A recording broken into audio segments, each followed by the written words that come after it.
How do you bridge the gap in income when you retire but haven't started Social Security? Okay. I guess there's one question I would have. Do you actually qualify for Social Security? So are you 62 and older and you just aren't taking it? Because if you are 62 and older, the first thing you want to do is to see when you should be taking it, Hmm. right?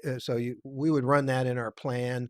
And again, there's different ways of looking at Social Security. One is kind of a program that just looks at Social Security and looks at the optimal time to take it. The one we prefer is where you're doing it inside your entire financial plan because when you do take it from someplace, there's going to be some loss of return in that Hmm. particular area.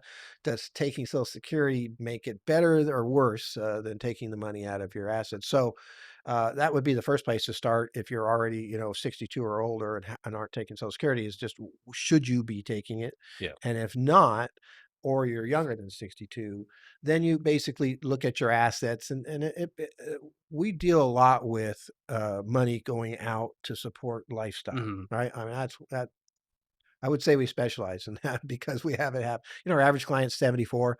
And so most people are taking some money out. And so what you want to do, in our opinion, is you set up a systematic withdrawal. You leave 3 to 6 months worth of money in the money market, have everything else kind of invested in your model. Every 3 to 6 months, you go back in and kind of replenish, and you have a certain set dollar amount coming out of that money market every month.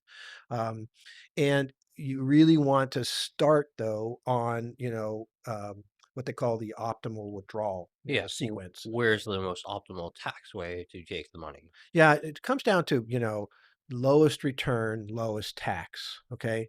That's first. All right. Which almost always is like money you have in your checking and savings account or Yep. something like that. And so that you start there and start spending that down. Okay. Well, there is a level that you probably shouldn't go below, Hmm. for your own comfort or even just for logistical purposes.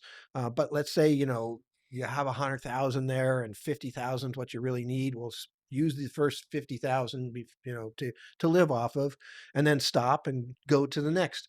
So it's again, lowest return, right? Lowest tax. And so one of the things, kind of is a weird area. It's like the Roth IRAs, the Roth 401ks. And so that can be lowest tax, right? Hmm. But the net rate of return is probably the highest you can have, right? Yeah. And that's why you put it last. Because if I make 11% a year in that thing, I don't have to pay any taxes on it. Versus I make 11% a year in almost anything else, I'm going to pay either capital gains or ordinary income if it's in an IRA or 401k. So that's at the very end of the list, right? So you look at your sequence of withdrawals should be, lowest return, lowest tax. And you just go through all the assets that you have and holdings and such, and you just kind of continue to do that with a couple caveats. Number one, don't run your cash down to zero, right? Yeah. Run it down to the level you feel that you can. And sometimes you need to build it up. So it doesn't matter. You go to the next asset. The other thing you want to be careful of is not taking your portfolio out of whack. Because sometimes, like, oh, I got a stock and bond portfolio. My bonds don't have any real gains. So I start selling those. All of a sudden, now you have a 100% stock account, right? Which is kind of, skewing your overall situation. And if you have that mixture should be identified as something that's going to work for you over the long term. So you're not panicking in these big downturns. And so if you've sold off yours and messed up your mixture, Hmm. uh, so yeah, that's what we do. First of all, make sure that, if you're over 62, that you shouldn't be taking Social Security already. And if you're not over 62 or not shouldn't be taking it, then kind of use this sequence of withdrawals to identify, the best places to get the money from. And your Social Security is growing. I think it grows prior to maximum age about 5.5%, not maximum age, full retirement age. Hmm.